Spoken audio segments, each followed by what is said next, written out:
Louvado seja Deus por isso. E nesse dia eu quero começar a compartilhar com vocês uma série de mensagens, só que agora um pouco mais comprida do que a que eu compartilhei com os jovens. Há meses atrás eu compartilhei com os jovens 3 mensagens com esse tema: escolhas sacrificiais, resultados sobrenaturais. E eu quero começar hoje então, de novo essa série, só que agora com uma abordagem um pouco diferente e um pouco mais longa. E o livro escolhido, não foi combinado com a minha esposa, é o livro de Daniel. O livro do profeta Daniel está situado a mais ou menos 1000 anos depois de Deus ter dado a sua lei para Moisés. 1000 anos depois da lei e 500 anos antes da manifestação da plenitude da graça. 500 anos antes de Jesus Cristo, através de quem Deus cumpriu cabalmente a lei dada a Moisés e assim nos abriu a porta da graça. Você e eu só temos acesso à maravilhosa graça, não porque Deus mudou. O Deus do Antigo Testamento é um e o Deus do Novo Testamento é outro. Essa é uma das maiores bobagens dita nos nossos dias. O Deus do Antigo Testamento se importava com a lei e o Deus do Novo Testamento não está nem aí para nada. Não é nada disso. É o mesmo Deus. E eu e você só temos acesso à graça não porque Deus anulou a lei, mas porque Jesus Cristo cumpriu cabalmente a lei de Deus, que é boa, que é reta, que é agradável, e deu para você e para mim acesso a essa maravilhosa graça. Quem me entendeu, levanta a mão para o céu e dá um glória. Então Deus não descumpriu a lei não foi anulada, ela foi cumprida por Jesus Cristo de Nazaré, nosso irmão mais velho. E agora nós podemos ter acesso ao trono de Deus pelo novo e vivo caminho aberto por Cristo, pela sua tão maravilhosa graça. E o livro de Daniel está aí então em 1000 anos depois da lei e 500 anos antes da abertura plena da porta da graça a preço de sangue, do sangue do Filho do Deus Criador dos céus e da terra. O livro de Daniel nos possibilita enxergar com clareza os resultados de uma vida consagrada a Deus. O livro de Daniel nos possibilita enxergar com clareza os resultados de uma vida consagrada a Deus. Uma vida consagrada a Deus é uma vida fundamentada no Espírito. Quem planta para o Espírito colhe vida eterna. Uma vida não consagrada a Deus é uma vida fundamentada na carne. Quem semeia para a carne colhe a corrupção, a morte. Então há diferença sim no tempo da graça, em viver uma vida consagrada e em viver uma vida de qualquer jeito. Nunca será a mesma coisa. Nunca o sacrifício de Jesus vai validar uma vida de qualquer jeito. Pelo contrário, o sacrifício de Jesus nos possibilita viver no centro da vontade de Deus, porque agora Ele nos deu o seu Espírito Santo. Então, o livro de Daniel nos mostra o resultado de viver uma vida cheia do Espírito Santo. A minha esposa leu a oração de Nabucodonosor. Como que um homem pode ter feito uma oração dessa se não for pelo Espírito? Agora ele só pôde ter acesso a esse Espírito que não estava liberado para todos, depois de se esvaziar da sua arrogância, da sua presunção, da sua prepotência.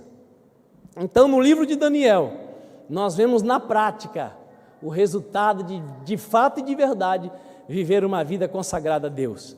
E ao mesmo tempo, no livro de Daniel, nós temos um alerta com clareza acerca dos sinais evidentes dos fins dos tempos. Uma das passagens onde nós podemos enxergar com mais clareza que de fato e de verdade, até que enfim estamos chegando no fim, é a questão do avanço da ciência. Quem já leu isso em Daniel? É isso aí. Isso é o Apocalipse de Daniel, está falando dos últimos dias. A ciência iria avançar de modo absurdo. Dia desses eu vi, numa reportagem, que o rei do Bahrein foi para uma convenção sobre tecnologia em Dubai. E geralmente esses homens riquíssimos têm vários seguranças. E o rei do Bahrein tinha um segurança só, de mais de 2 metros de altura e que pesando mais de 1 tonelada. Tinha câmeras, ou tem câmeras em toda a parte do seu corpo, é um robô. Ele é mestre em 6 artes marciais. Dentro dele tem fuzil, metralhadora, pistola.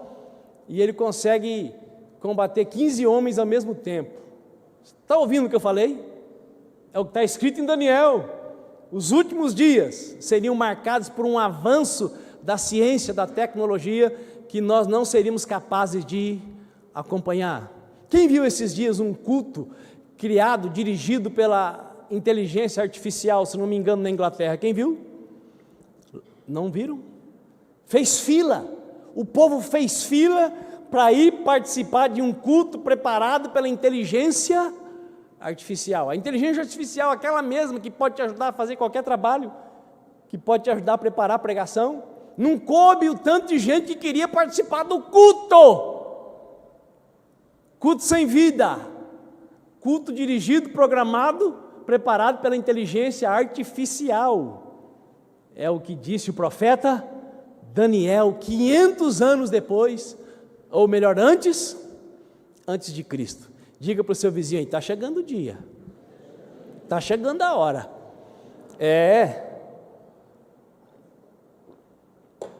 O Matos Nascimento que canta isso, não é?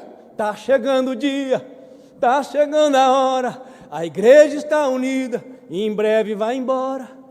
Essa música já tem mais de 30 anos. E olha só o que ela dizia: violência nem se fala, é o assunto do momento, todo mundo preocupado. E como é que está a violência na nossa nação? De janeiro para cá, melhorou ou piorou? Sinais dos fins dos tempos. Então, o livro do profeta Daniel mostra para você e para mim, vale a pena se consagrar a Deus, vale a pena buscar a Deus como nunca antes, porque nós estamos chegando de fato e de verdade, até que enfim, no telos, no fim dos tempos. Apóstolo, eu não sou muito chegado nessas coisas, eu não enxergo muito bem as profecias, então olha para dentro de você que é suficiente. Pode morrer o pai, o avô, o tio, até a mãe, que se a empresa não dispensar, o filho falta no velório da mãe. O que é isso? Esfriamento do amor. O filho, eu honrei minha mãe enquanto ela estava viva, ela já morreu mesmo, não posso perder o emprego. Mas eu quero falar do dono da empresa, que não libera o funcionário nem para ir no velório do pai e da mãe. Quem está me entendendo? É a frieza do amor no coração. E se Deus não abreviasse os dias, não encontraria ninguém com fé sobre a face da terra. É o que disse Jesus de Nazaré. Quem se lembra disso? São esses dias, irmãos, que nós estamos vivendo. As pessoas fizeram fila para entrar num culto, um culto preparado pela inteligência artificial. E aí eu vou para o terceiro motivo pelo qual nós vamos meditar nesse livro nesse mês, e para então entrar na mensagem propriamente. O livro de Daniel indiretamente também nos alerta acerca do perigo de trocar a presença de Deus por ícones, por coisas que querem tomar o lugar de Deus nos nossos corações. Irmãos, aquele ar-condicionado lá está jogando vento muito forte ali nos irmãos. Coloque ele para baixo lá, por favor, alguém. Então o livro de Daniel também nos alerta acerca do perigo de trocar a presença de Deus por ícones, por coisas que querem tomar o lugar de Deus, assim como aconteceu com a serpente que o próprio Deus ordenara a Moisés no deserto para curar as pessoas. Quem lembra da serpente que o Moisés teve que criar? Por que Moisés criou a serpente? Porque Deus mesmo mandou a serpente, porque o povo estava se desviando da vontade dele. Então, aquele povo que estava pecando contra Deus, quando olhasse para a serpente, ficaria livre do efeito do veneno. Mas chegou a hora que Deus precisou mandar Moisés destruir a serpente. Por quê? Porque o povo não estava mais se lembrando que era curado por Deus, que a serpente era só para lembrar do pecado deles e da bondade de Deus, e o povo começou a adorar quem? A serpente. Hoje o povo de Deus também está adorando os ícones. Quem? Os grandes homens usados por Deus. Se você traz uma celebridade do YouTube na igreja, não cabe, não tem espaço, porque o povo esqueceu que nós nos reunimos para adorar a Deus. E o povo adora as serpentes, os instrumentos que Deus levanta para pregar a sua palavra, para ensinar a sua palavra, para entregar a vontade de Deus. Então, a serpente, os ícones, os instrumentos estão mais importantes do que a presença do próprio Deus. Quem está me entendendo? Isso é muito sutil, porque Jesus disse que nos últimos dias até os eleitos seriam enganados, e esse é um grande engano. O que deveria nos mover todos os dias a buscar a presença de Deus é o próprio Deus. O grande presente não era o que os magos levaram, como disse nosso irmão Amaral. O grande presente se chama Jesus Cristo de Nazaré, e Ele veio para nos dar acesso ao coração de Deus, perdoando, purificando e nos livrando dos nossos pecados. Posso ouvir um amém? Amém. Vamos orar? Pai, obrigado, Deus, porque o Senhor nos criou com capacidades para fazermos escolhas.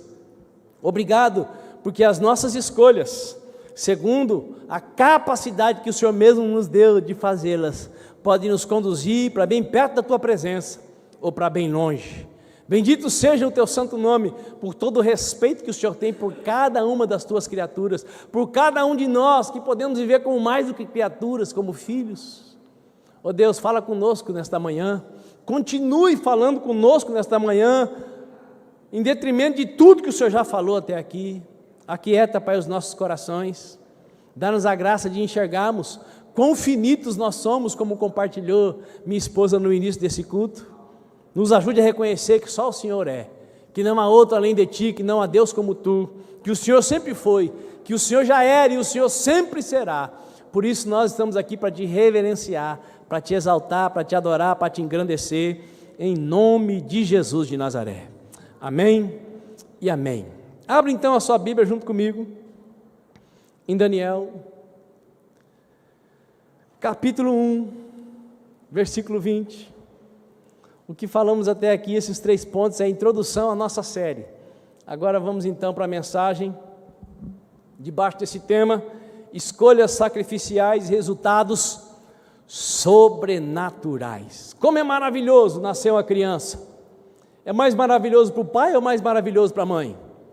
Você pode pensar, mais maravilhoso para a mãe? Não, é mais maravilhoso para o pai. O pai não fica enjoado, o pai não fica inchado, o pai não sente dores, o pai não precisa cortar a barriga, o pai não sente dilatação.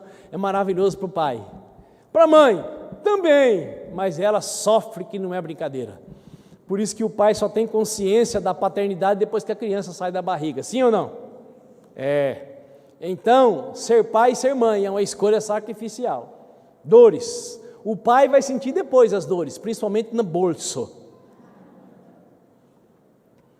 Daniel capítulo 1, versículo 20 diz assim: e o rei concluiu que eram 10 vezes mais sábios e instruídos do que todos os magos, místicos e adivinhos que haviam em todo o seu reino, e isso em todos os assuntos e matérias referentes ao saber e ao discernimento, sobre os quais o rei os inquiriu diligentemente.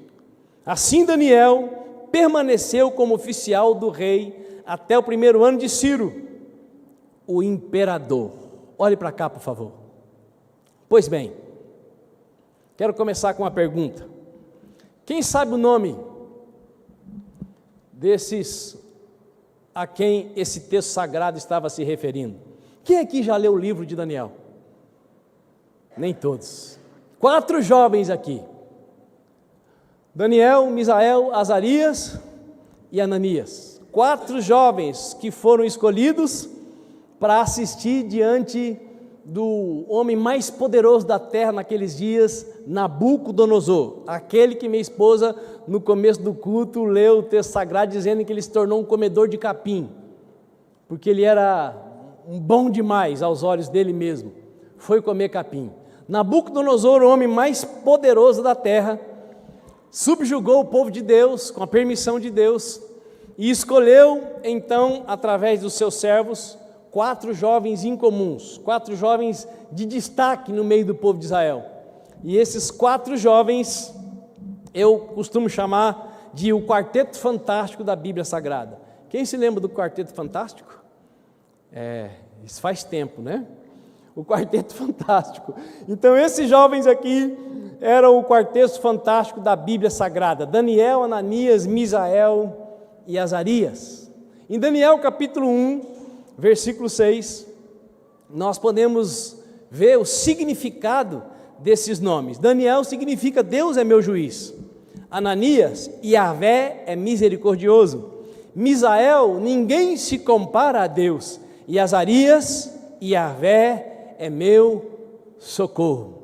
Interessantemente, o nome desses jovens apontam para a grandeza de Deus. E mesmo Deus sendo tão grande, permitiu que todo o povo, principalmente de Judá, fosse levado para o cativeiro. Mesmo eles tendo nomes que falam da grandeza de Deus, eles não foram privados de passar por um sofrimento o qual Deus avisara que eles teriam que viver. Mesmo Deus estando presente nas nossas vidas, ainda que nós tenhamos nomes proféticos, ainda que o Espírito de Deus more dentro de nós, não tem como nós também não sofrermos aquilo que está sobre a terra nos nossos dias.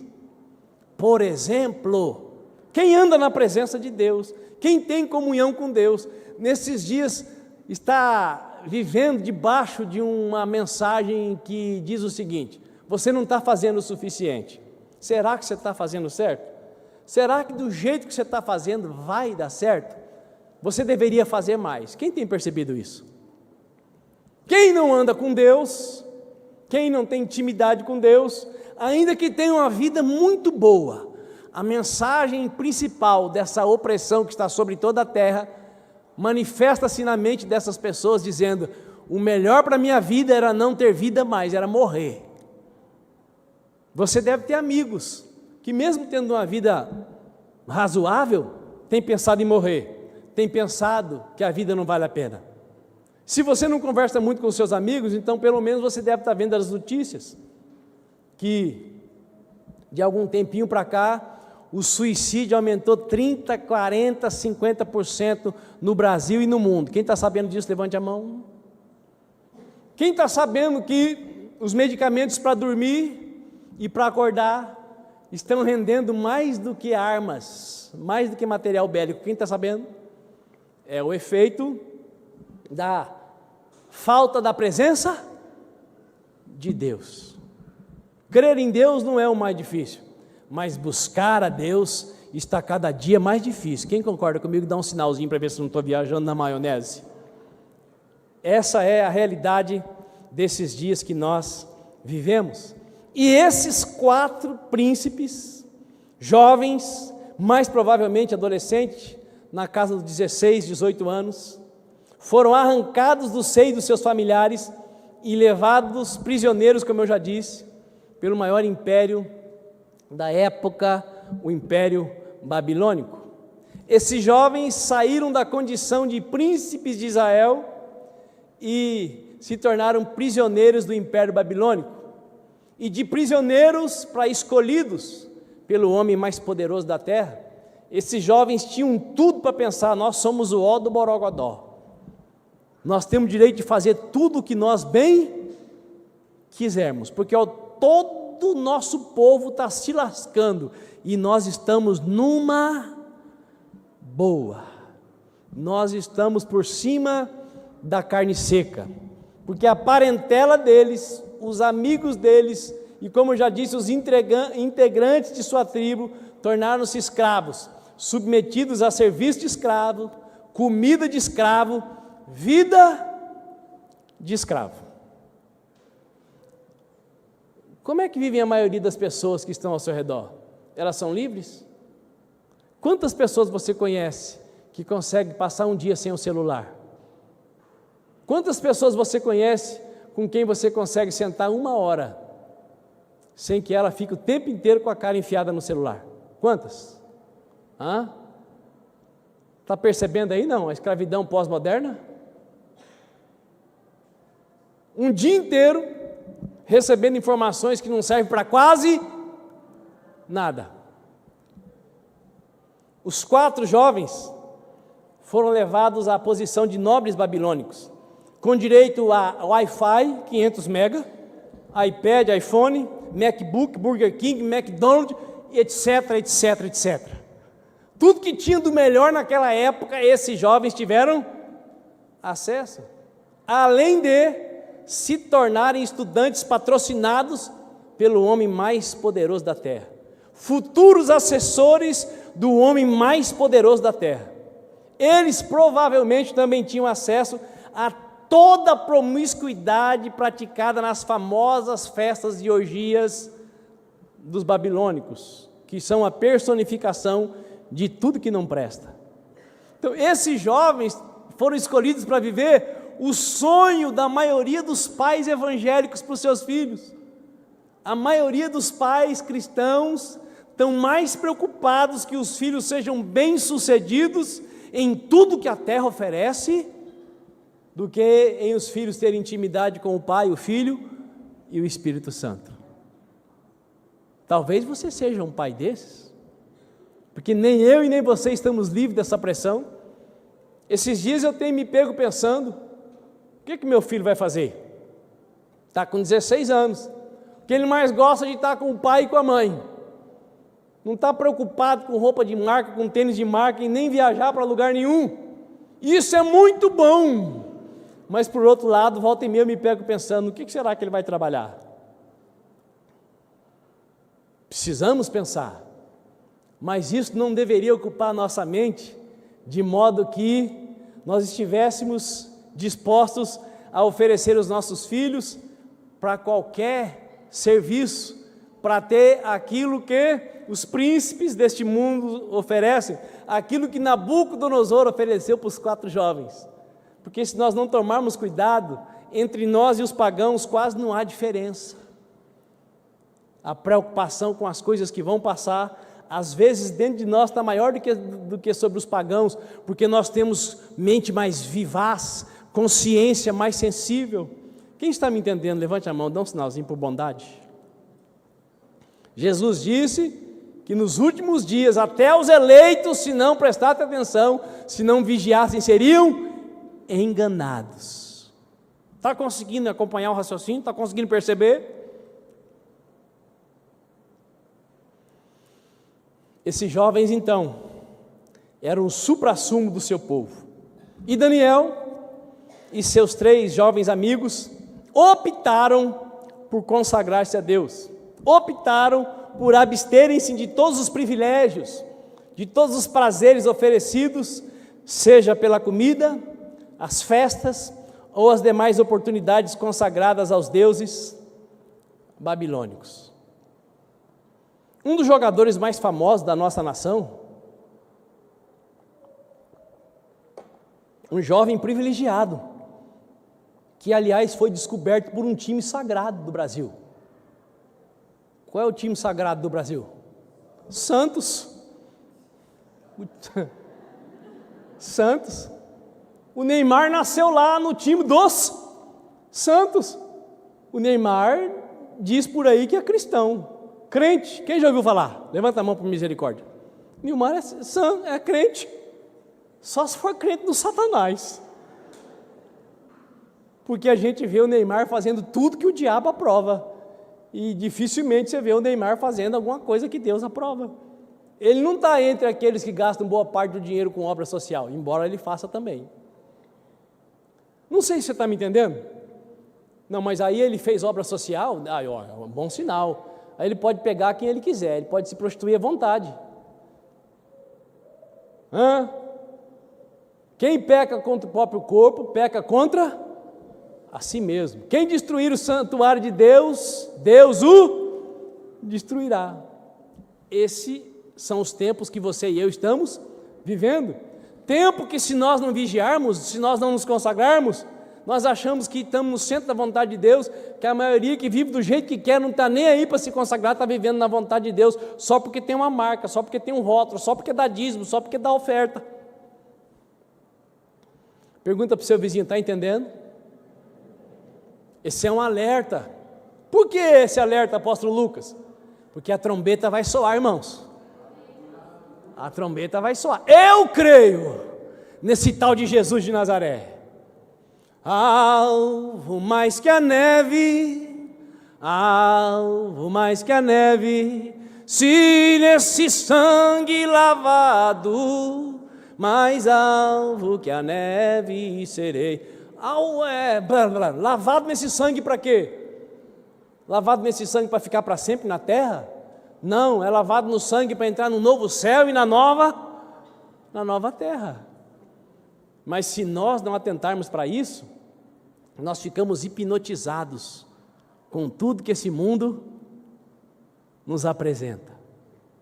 Aliás, o que mais nos hipnotiza na tela, seja do computador ou do Android, é justamente as coisas lindas e maravilhosas desse mundo. Maquiadas, plastificadas. Até os hinos antigos, que são verdadeiras pregações, não nos agradam mais tanto. Nós gostamos mais dessas músicas que não falam nada com nada, que pode ser cantada para qualquer um, inclusive para Deus, sem falar no nome dele, e chamando Deus de você, como se nós tivéssemos uma intimidade tão grande com ele, que ele fosse assim qualquer um como nós é. Quem está me entendendo? Irmãos, Deus não é o Zezinho lá da esquina. Deus é o totalmente outro. Aquele que habita em luz inacessível, mas revela os seus segredos para aqueles que o tratam com reverência e temor.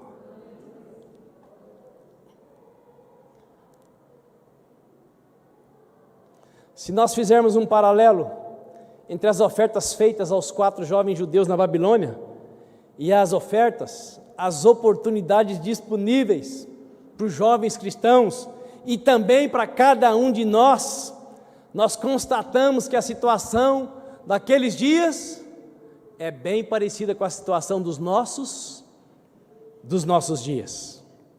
Caminhando para o final, eu quero ir para a segunda pergunta.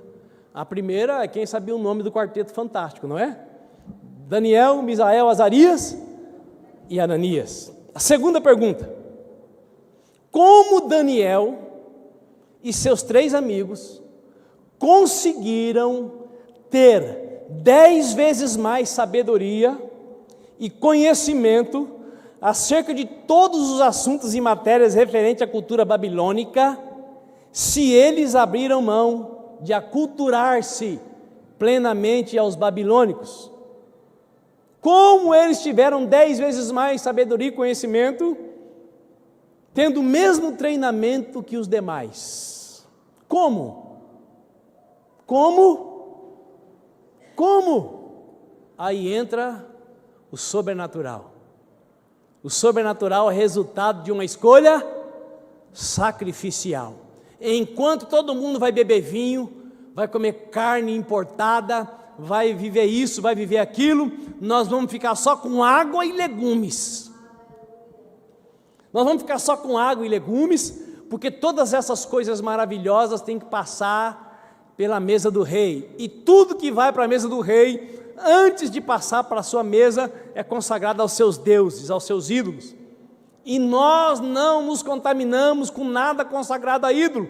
Por isso, chuchu, beterraba, quiabo, não passa pela mesa do rei. Nós vamos comer chuchu, beterraba, quiabo por todos esses anos e vamos beber água.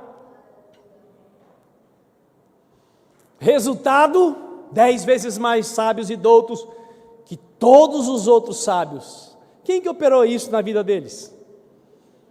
Deus. Então, ao invés do Amaral se revoltar, porque a mãe do filho dele pegou o menino sem autorização na porta da escola e sumiu com ele, ele sofreu muito, mas mergulhou mais profundamente em quem? Em Deus. Não se culpou, não culpou ninguém, mas buscou aquele que poderia ajudá-lo.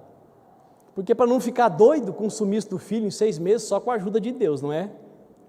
Senão teria que ter tomado remédio para dormir, remédio para acordar, teria que ter arrumado um psiquiatra, um psicólogo, um terapeuta e um massagista. E nós temos direito de buscar essas pessoas todas, elas estão aí para nos ajudar. Mas geralmente até os cristãos buscam tudo isso primeiro, para depois, quando não dá jeito, aí pensa em buscar quem?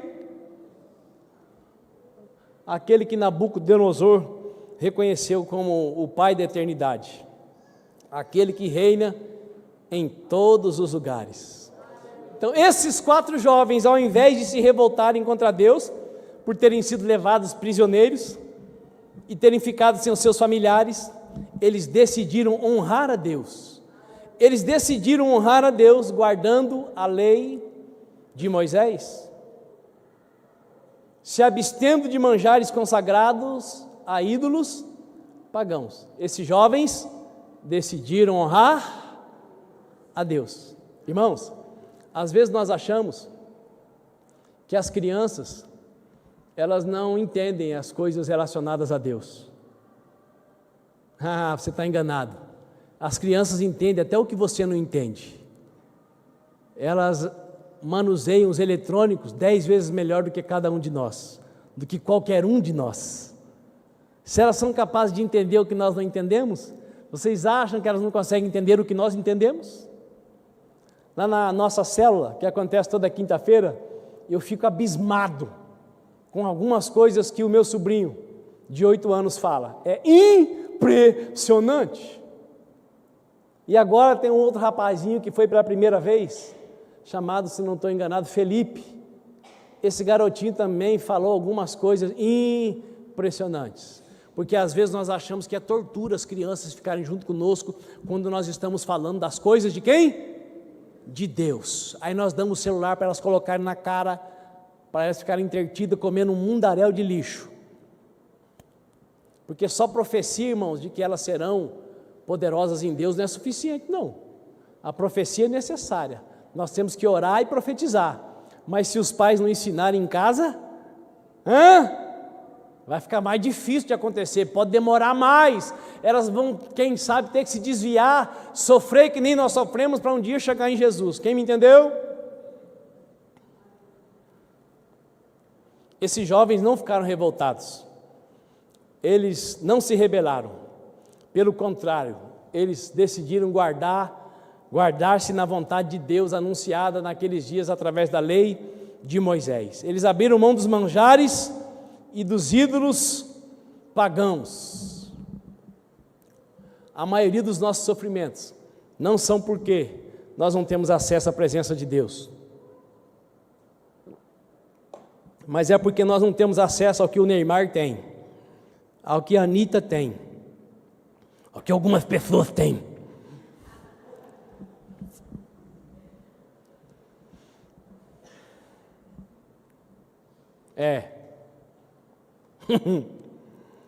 Daniel capítulo 1, versículo 7, diz assim: o chefe dos oficiais, entretanto, deu-lhes nomes novos. A Daniel chamou Belsazar, que em babilônico quer dizer, o Deus Bel proteja a sua vida. Ananias denominou Sadraque, amigo do rei. A Misael nomeou Mesaque, quem é como Deus Lua. E a Azarias deu o nome de Abdinego, servo do Deus Mercúrio. Daniel, porém, decidiu no seu coração não tornar-se impuro, consumindo as iguarias do rei, nem com o vinho especial servido à mesa real, e solicitou ao chefe dos oficiais permissão para se abster daqueles alimentos. Olhe para cá, por favor. Daniel tomou uma decisão. Eu sei que o meu Deus, aquele Deus que ninguém nunca viu, Ele é Deus lá na Palestina e Ele é Deus aqui na Babilônia. Eu sei que meu Deus pode todas as coisas, então ainda que eu esteja numa outra terra, ainda que o meu nome tenha sido mudado, dentro de mim eu vou continuar fiel a Ele. Para não desagradá-lo, eu vou abrir mão das oportunidades que foram impostas sobre mim. Daniel tinha convicção, mas ele não era arrogante, prepotente, presunçoso como Nabucodonosor era. Por quê? Daniel solicitou a autorização a quem estava para cima dele, oferecendo a comida. Porque Daniel podia chegar no cidadão e falar assim: rapaz, você não sabe quem somos nós. Nós somos servos do Deus Altíssimo. Sou crente, batizado com o Espírito Santo. Labareda! Tocha! Não, Daniel chegou: olha, eu te peço, faça uma experiência por 10 dias. Permita que nós comamos aquilo que não é consagrado à mesa do rei. E você vai ver como o nosso Deus é poderoso. No final dos 10 dias você vai ver que nós vamos estar melhor do que essa turma que come de tudo, que vai para a festa, que vai para a farra, que toma cachaça, que enche a cara e diz: Deus não se importa, Deus entende. Ele entende, mas Ele não vai abrir a porta para você entrar. Porque Deus não virá buscar todo mundo, Ele vai virá buscar os santos. Os santos não são os perfeitos, os santos são aqueles que se consagram.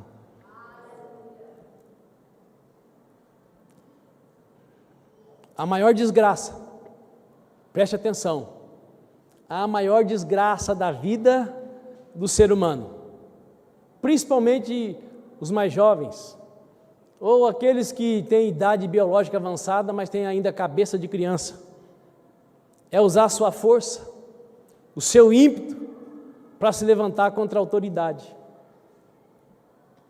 e viver como se fosse autoexistente, uma ilha.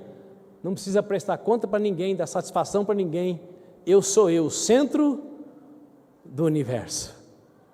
Na vida conjugal, o marido age assim quando ele acha que ele tem direito de pegar outra, porque a esposa dele está no resguardo.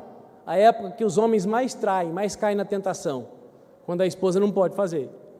As esposas fazem assim quando elas acham que tem direito de fazer greve. Ele não fez tudo que eu quero que ele faça, então eu estou com dor de cabeça, estou com dor no pensamento, estou com dor não sei aonde.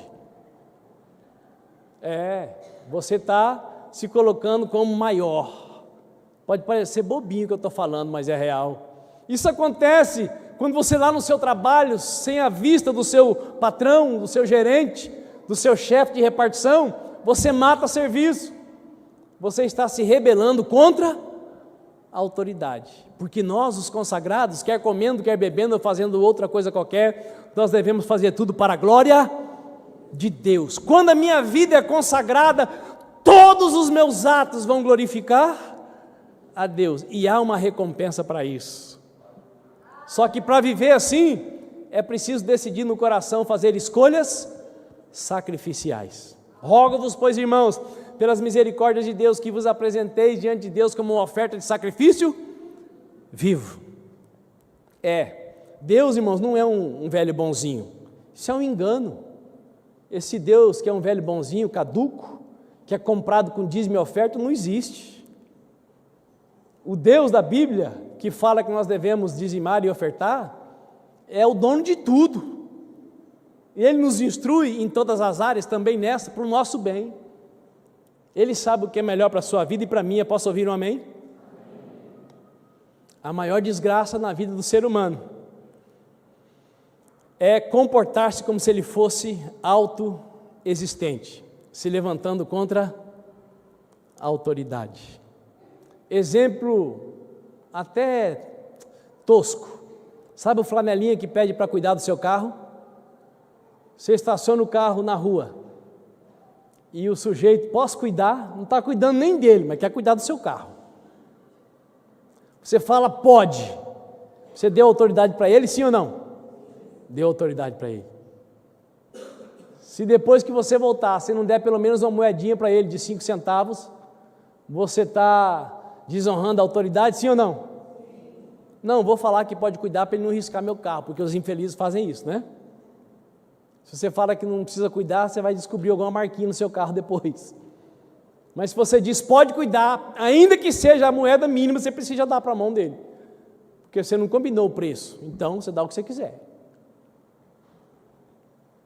A maior desgraça na vida do ser humano é levantar-se contra a autoridade.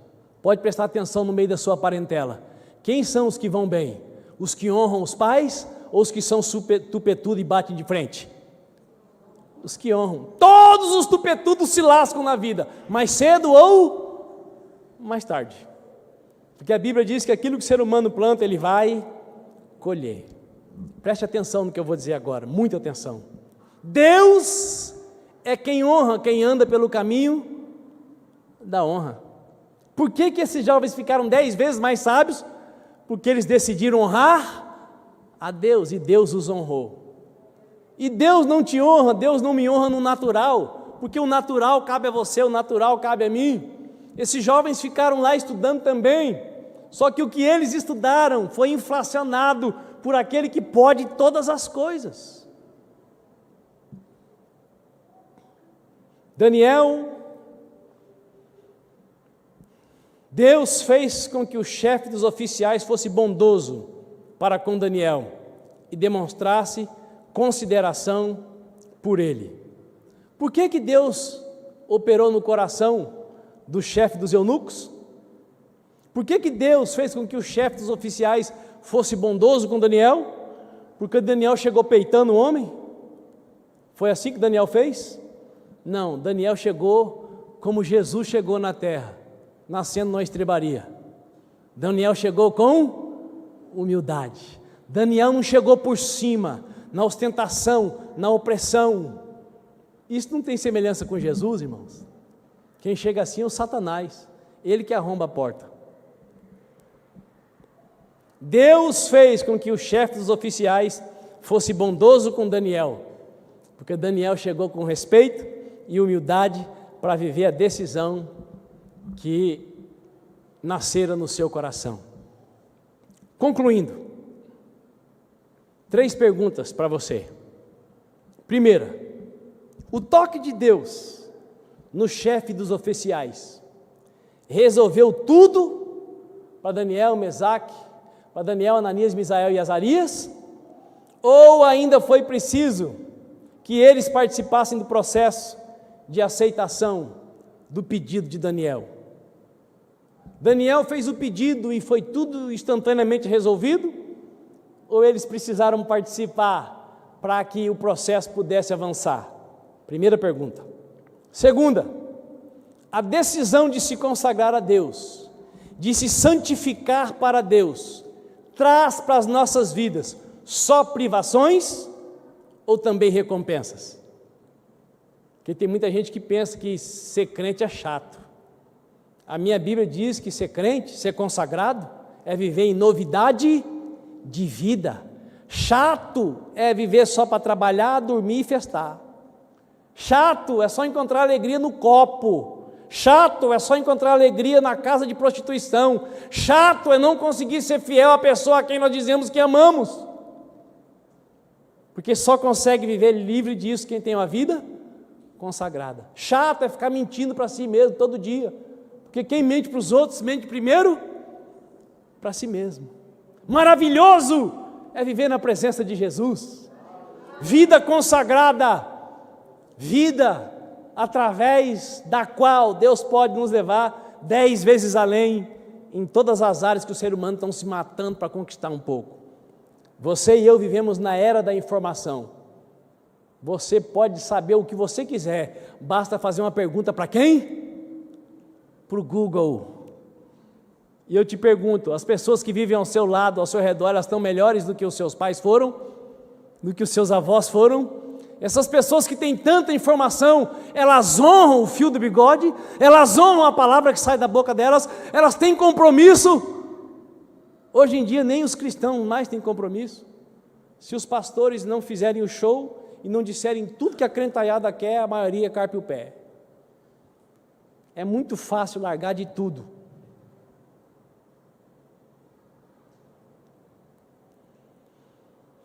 A decisão de se consagrar a Deus, de se santificar para Deus, traz só privação ou traz também recompensas?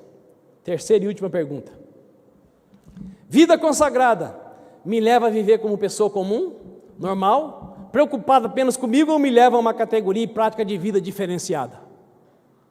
A resposta para essas 3 perguntas virá no próximo culto. Diga para o seu vizinho, esteja com seu coração preparado.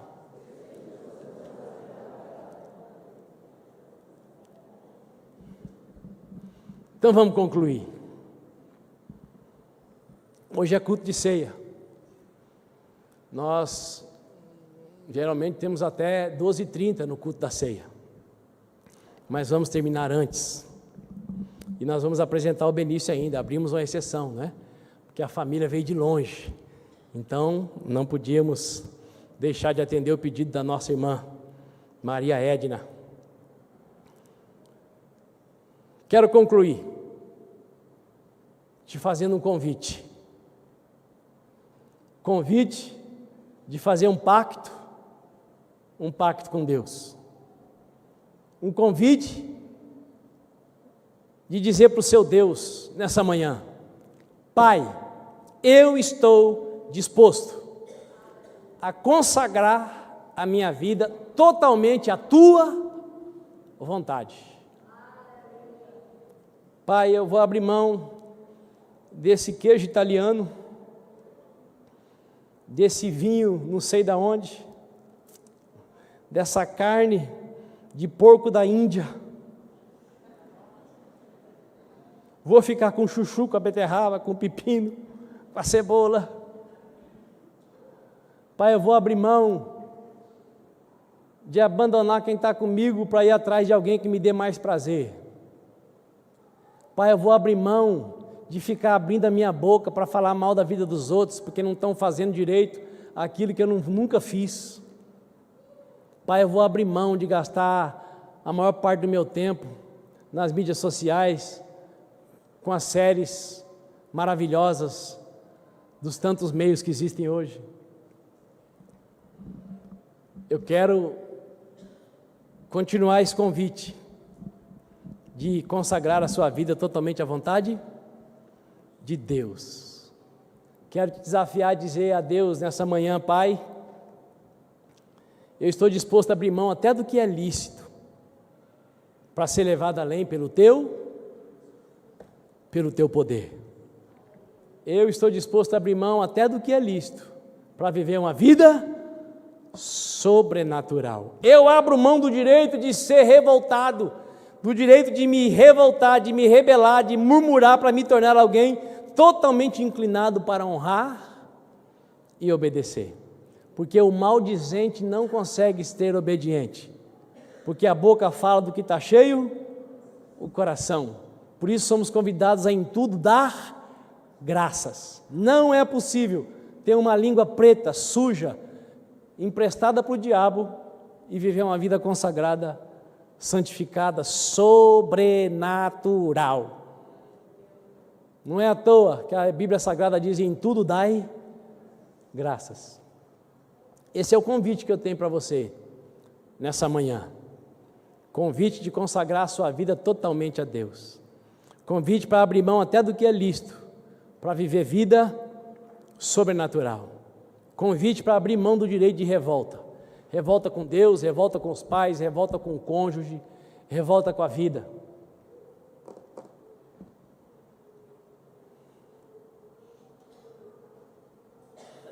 Tem gente que diz que está possesso com o Estado do Brasil. Eu não estou possesso, Deus me livre. Indignado, sim. E eu falo com Deus, eu tenho pedido para Ele, para ajudar a nossa nação. Mas eu vou ficar possesso por causa do demônio? Vou ficar desequilibrado, vou ficar sem paz? Eu não, que a minha paz quem dá é Deus. Não é o STF.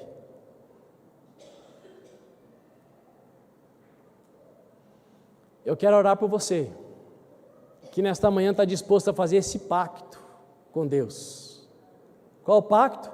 Consagrar a vida totalmente a Ele. Qual o pacto? Abrir mão até do que é lícito, para experimentar o poder de Deus. Qual o pacto? Eu não quero mais viver revoltado, eu quero viver consagrado, inclinado para honrar e para obedecer. Eu quero orar por você. A oração vai ser rápida, mas a sua decisão tem que ser mais rápida ainda. Fique de pé. E se você está disposto a fazer esse pacto junto comigo, venha para frente. Não demore. Nós não podemos demorar. Sair do lugar é o que você está falando para Deus. Eu quero, isso aí eu quero. O pacto não é comigo, é com Deus. Chega mais para frente, irmãos, quem veio na frente, quem veio antes. Deus, eu estou disposto a consagrar a minha vida, até mesmo abrir mão de coisas lícitas que impedem o fluir do teu poder sobre a minha vida. Eu abro mão da revolta, eu abro mão de ficar colecionando amargura no meu coração, eu abro mão de viver preso, eu quero ser livre, eu não quero viver vida religiosa, eu quero viver vida consagrada. Maravilhoso Deus, bendito, exaltado e glorificado seja o teu nome, por essa oportunidade que o Senhor nos concede de estarmos na tua presença, por essa oportunidade de fazermos um pacto com o Senhor, um pacto de consagração total, um pacto de abrir mão até mesmo daquilo que é lícito, que é autorizado, que todo mundo está fazendo, mas que priva da plenitude do poder do Senhor sobre as nossas vidas. Ó Pai, os teus filhos estão aqui para ter um coração puro, mãos limpas e coração puro, coração limpo e mãos puras. Os teus filhos estão aqui dizendo: Pai, trabalha na minha vida. Eu inclino o meu coração para a honra, eu inclino o meu coração para a obediência, eu me inclino para a humildade e eu rejeito a arrogância e a prepotência. Deus Todo-Poderoso, que a tua graça seja sobre os teus filhos, sobre as tuas filhas, que a tua graça seja sobre as nossas vidas, para que nesses dias que marcam, ó Pai, profundamente um tempo derradeiro, nós sejamos capazes de ser encontrados fiéis ao Senhor, com paz no coração, com amor transbordante, capazes, ó Pai, de nos importarmos com aquelas pessoas que não merecem um pingo da nossa atenção. Em nome de Jesus, ó Deus, ainda que tudo à nossa volta esteja em absoluto desatino, em confusão, que dentro de nós reine a paz do Senhor, que excede todo o entendimento. Que nesses dias onde a disputa pela sapiência, pelo poder, pelo domínio é gritante, é latente, nós sejamos capazes de crer que essa consagração vai nos levar 10 vezes mais além do que aqueles que pisam nos outros para chegar em algum lugar.